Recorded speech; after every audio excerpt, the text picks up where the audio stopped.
Halo semuanya, kembali lagi dengan saya, Iputu Agus Wisnu Wardana, calon guru penggerak angkatan 11 dari SD Negeri 4 Pemecutan. Hari ini saya ingin mempresentasikan tentang koneksi antar materi paket modul 1, khususnya modul 1.4 Budaya Positif.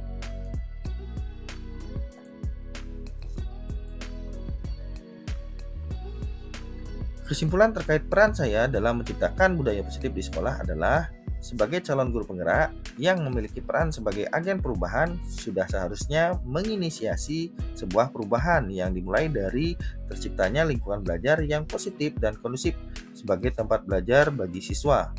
Lingkungan belajar yang positif dan kondusif bisa tercipta dengan cara menerapkan budaya positif baik di lingkungan kelas maupun lingkungan sekolah. Budaya positif yang diterapkan seperti penerapan disiplin positif, motivasi perilaku manusia, posisi kontrol restitusi, membuat keyakinan sekolah atau kelas, dan penerapan segitiga restitusi dalam menyelesaikan masalah dengan tetap memperhatikan nilai-nilai kemanusiaan serta menyesuaikan dengan kodrat alam dan kodrat zaman.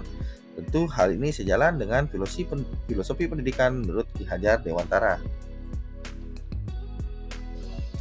Konsep-konsep yang saya pahami yang pertama adalah tentang disiplin positif, di mana di sini saya belajar tentang bagaimana cara mengajarkan siswa untuk bisa bersikap disiplin tanpa memberikan hukuman ataupun imbalan, menumbuhkan karakter mandiri dan bertanggung jawab dengan mengedepankan nilai-nilai kebajikan universal, sehingga siswa bisa belajar mengontrol dirinya sendiri tanpa mengganggu kemerdekaan orang lain. Selanjutnya adalah terkait 3 motivasi perilaku manusia. Di sini kita diarahkan untuk bisa mengarahkan siswa berperilaku agar bersikap lebih baik dilandasi motivasi internal berdasarkan nilai-nilai yang diyakini oleh siswa sendiri. Sehingga siswa tidak lagi berperilaku karena motivasi eksternal seperti takut dengan adanya rasa tidak nyaman atau berhasrat ingin mendapatkan penghargaan dari orang lain. Selanjutnya terkait 5 posisi kontrol guru, di mana di sini saya memahami tentang 5 posisi kontrol guru. Yang pertama adalah sebagai penghukum, yang kedua sebagai pembuat rasa bersalah, yang ketiga sebagai teman, yang keempat sebagai pemantau, dan yang terakhir yaitu sebagai manajer, di mana setiap guru diharapkan untuk mampu bisa berperilaku dan mengambil peran sebagai manajer. Guru dapat menuntun siswa untuk mempersilahkan siswa bertanggung jawab atas perbuatannya dan mendukung siswa untuk bisa menemukan solusi terbaik. Posisi manajer mengacu pada restitusi sehingga terciptanya identitas positif yaitu kesuksesan. Selanjutnya adalah konsep keyakinan sekolah atau keyakinan kelas. Di sini guru berperan untuk menumbuhkan keyakinan sekolah atau keyakinan kelas pada diri siswa dengan menggali harapan siswa terkait sekolah ataupun kelas impiannya dan menuliskannya dalam bentuk keyakinan dari nilai-nilai kebajikan universal yang dituangkan dalam pajangan dinding atau media lain sehingga mudah diingat dan dijalankan oleh siswa selama berada di lingkungan sekolah atau kelas. Selanjutnya adalah tentang memahami kebutuhan dasar manusia, bahwa setiap manusia berperilaku untuk memenuhi kebutuhan dasarnya, yaitu yang pertama adalah bertahan hidup, yang kedua kasih sayang atau merasa diterima, yang ketiga adalah kebebasan, yang keempat adalah kesenangan, dan yang terakhir adalah penguasaan. Selanjutnya adalah tentang konsep penerapan segitiga restitusi. Sehingga di sini diharapkan dalam menghadapi permasalahan yang dilakukan oleh siswa, guru berperan sebagai manajer, menggunakan tahapan segitiga restitusi dalam mengarahkan siswa untuk memiliki karakter yang bertanggung jawab dan mandiri, sehingga siswa bisa kembali ke kelompoknya dengan pribadi yang lebih baik dari sebelumnya. Nah, dalam menerapkan segitiga restitusi tentunya ada beberapa tahapan. Di sini terdapat 3 tahapan, yaitu yang pertama menstabilkan identitas. Diharapkan guru mampu mengubah identitas siswa dari orang yang gagal karena melakukan kesalahan menjadi orang yang sukses. Tahapan kedua adalah validasi tindakan yang salah. Di sini guru harus bisa memahami tindakan yang dilakukan oleh siswa karena setiap tindakan ada tujuan, yaitu memenuhi kebutuhan dasar manusia itu sendiri. Di sini guru harus bisa memahami perspektif siswa. Dan tahapan ketiga adalah menanyakan keyakinan, di mana guru harus bisa menghubungkan setiap perbuatan siswa dengan nilai-nilai yang diyakini karena menurut teori kontrol pada dasarnya semua orang termotivasi secara internal. Selanjutnya adalah bagaimana keterkaitan antar materi dengan budaya positif. Nah, materi budaya positif ini berkaitan dengan filosofi pendidikan menurut Ki Hajar Dewantara, yang mana mempermudah terwujudnya pendidikan sesuai filosofi Ki Hajar Dewantara, mengingat pendidikan harus berpegang teguh terhadap nilai-nilai kemanusiaan, di mana dalam usaha guru menuntun siswa mencapai kesuksesan setinggi-tingginya diperlukannya lingkungan positif.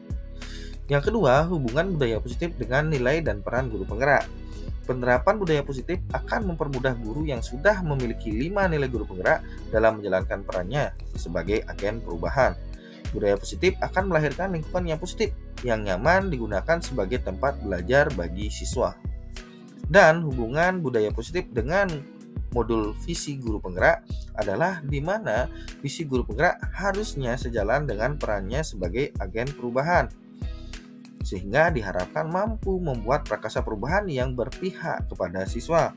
Salah satunya dengan penerapan budaya positif guna terciptanya sekolah yang aman dan nyaman. Selanjutnya kita ke bagian refleksi, di mana pertanyaan pertama adalah sejauh mana pemahaman Anda tentang konsep-konsep inti yang telah Anda pelajari di modul ini? Adakah hal-hal yang menarik untuk Anda dan di luar dugaan? Nah, tanggapan saya adalah saya telah memahami modul 1.4 ini secara utuh, di mana sebelumnya saya sudah mempelajari modul disiplin positif pada platform Merdeka Mengajar, yang mana membuat pemahaman saya semakin bertambah dalam mewujudkan budaya positif di lingkungan sekolah saya sendiri. Tentunya hal ini akan saya imbaskan kepada rekan-rekan sejawat di sekolah guna berkolaborasi mewujudkan budaya positif, guna menunjang terciptanya lingkungan belajar yang nyaman dan kondusif. Hal menarik dan di luar dugaan yang saya peroleh di modul 1.4 ini adalah adanya tambahan pemahaman terkait penerapan keyakinan kelas, mengingat konsep pembuatan keyakinan kelas pada pelatihan mandiri di PMM tidak selengkap modul 1.4 ini. Pertanyaan berikutnya adalah, perubahan apa yang terjadi pada cara berpikir Anda dalam menciptakan budaya positif di kelas maupun sekolah Anda setelah mempelajari modul ini? Tanggapan saya adalah, perubahan yang terjadi pada cara berpikir saya dalam menciptakan budaya positif di sekolah adalah terkait bagaimana fasilitator dalam pendidikan, khususnya pembentukan karakter siswa. Sebelumnya, saya selalu mencoba menerapkan budaya positif dengan berperan sebagai penghukum, pembuat rasa bersalah, atau pemantau. Namun, dengan mempelajari modul 1.4 ini, saya menjadi optimis dengan bekal pemahaman saya tentang 5 posisi kontrol guru, khususnya sebagai manajer, dalam menjalankan peran saya sebagai guru profesional dan penerapan segitiga restitusi dalam menyelesaikan permasalahan yang dilakukan oleh siswa. Pertanyaan berikutnya adalah, pengalaman seperti apakah yang pernah Anda alami terkait penerapan konsep-konsep inti dalam modul budaya positif, baik di lingkup kelas maupun sekolah Anda? Tanggapan saya adalah, pengalaman yang saya dapatkan dalam penerapan konsep-konsep inti dalam penerapan modul budaya positif adalah di mana saya merasa sangat terbantu dengan adanya keyakinan kelas. Siswa merasa bertanggung jawab dan merasa memiliki atas apa keyakinan yang sudah dibuatnya, sehingga enggan untuk melanggarnya. Oleh karenanya, sikap siswa menjadi lebih baik dalam mengikuti kegiatan pembelajaran di dalam kelas.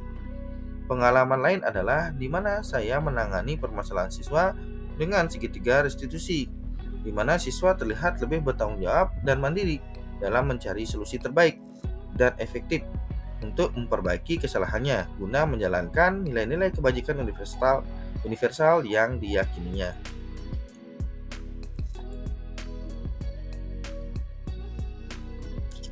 Selanjutnya adalah, bagaimana perasaan Anda ketika mengalami hal-hal tersebut? Tanggapan saya adalah, saya tentunya merasa senang karena lingkungan belajar yang nyaman dan aman tercipta sesuai kelas impian yang diharapkan oleh semua siswa. Hal tersebut dikarenakan adanya keyakinan kelas yang sudah dibuat secara bersama-sama dengan semua siswa ikut berperan dalam proses pembuatan dan menjalankannya secara sadar dan penuh keyakinan terhadap nilai-nilai kebajikan universal. Tidak hanya itu, dalam menyelesaikan permasalahan siswa, dengan segitiga restitusi membuat siswa merasa bertanggung jawab dan mandiri dalam memperbaiki kesalahannya. Tidak hanya itu, saya merasa senang ketika melihat mereka menjadi pribadi yang lebih baik dari sebelumnya. Pertanyaan berikutnya adalah, menurut Anda, terkait pengalaman dalam penerapan konsep-konsep tersebut, hal apa sajakah yang sudah baik? Adakah yang perlu diperbaiki? Tanggapan saya adalah, hal yang sudah baik dalam penerapan konsep-konsep budaya positif adalah bagaimana pengaruh keyakinan kelas yang sudah dibuat dalam menunjang terciptanya lingkungan belajar yang nyaman di dalam kelas. Tentu hal ini patut dipertahankan dengan menjalankannya secara konsisten.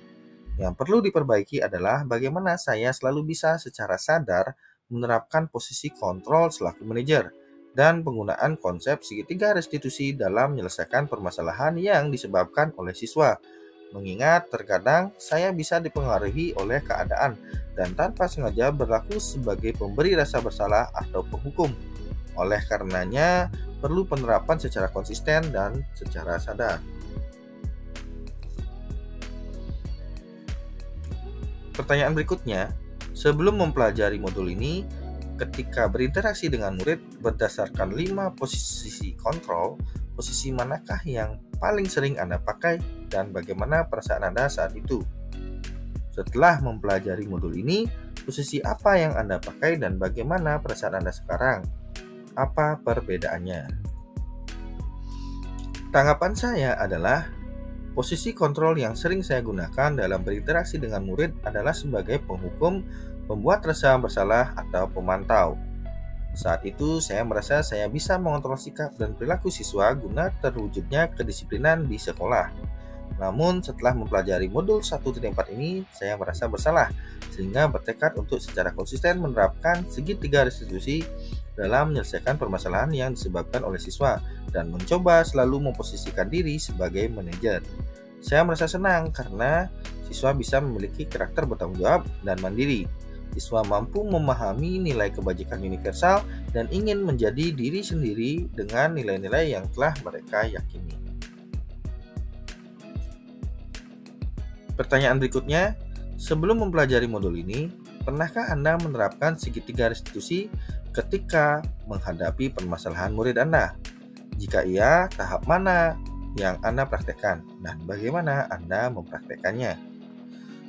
Tanggapan saya adalah, secara tidak sadar, saya sebetulnya pernah menerapkan segitiga restitusi, meski tidak sampai pada tahapan menanyakan keyakinan, karena saya tidak memiliki pemahaman terkait bagaimana cara menggali keyakinan yang dimiliki oleh siswa. Sehingga dalam penerapannya, saya mampu menggeser identitas gagal siswa menjadi identitas sukses dengan memahami perspektif siswa dan bisa membuat siswa memvalidasi kesalahannya dan bertujuan dari perilaku mereka meski belum bisa mengarahkan siswa untuk mencari solusi paling efektif secara mandiri.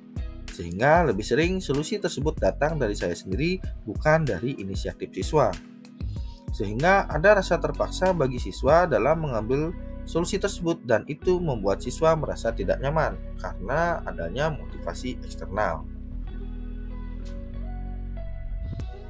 Pertanyaan berikutnya adalah, selain konsep-konsep yang disampaikan dalam modul ini, adakah hal-hal lain yang menurut Anda penting untuk dipelajari dalam proses menciptakan budaya positif baik di lingkungan kelas maupun sekolah? Tanggapan saya adalah, hal lain yang penting untuk dipelajari dalam proses menciptakan budaya positif di lingkungan sekolah adalah dengan mewujudkan keyakinan sekolah dengan menggunakan konsep asset-based thinking atau pemikiran berdasarkan aset. Aset yang dimanfaatkan adalah sumber daya manusia, dalam hal ini orang tua, pemangku kepentingan di lingkungan sekolah atau sekitar sekolah, tokoh masyarakat. Dengan melibatkan sumber daya manusia termasuk guru di sekolah, diharapkan terciptanya keyakinan kelas yang sesuai dengan harapan semua orang tua dan pemangku kepentingan, termasuk membuat keyakinan sekolah. Oleh karenanya, nilai-nilai yang diyakini bisa dipahami oleh semua warga sekolah dan orang tua, sehingga penerapannya bisa selaras antara di sekolah maupun di rumah dan di lingkungan sekitar. sehingga terwujudnya siswa yang memiliki karakter kuat dengan nilai-nilai kebajikan yang diyakininya. Sekian presentasi dari saya terkait koneksi antar materi paket modul 1, khususnya modul 1.4 budaya positif. Sampai ketemu lagi di presentasi saya berikutnya. Salam guru penggerak, tergerak, bergerak, dan menggerakkan.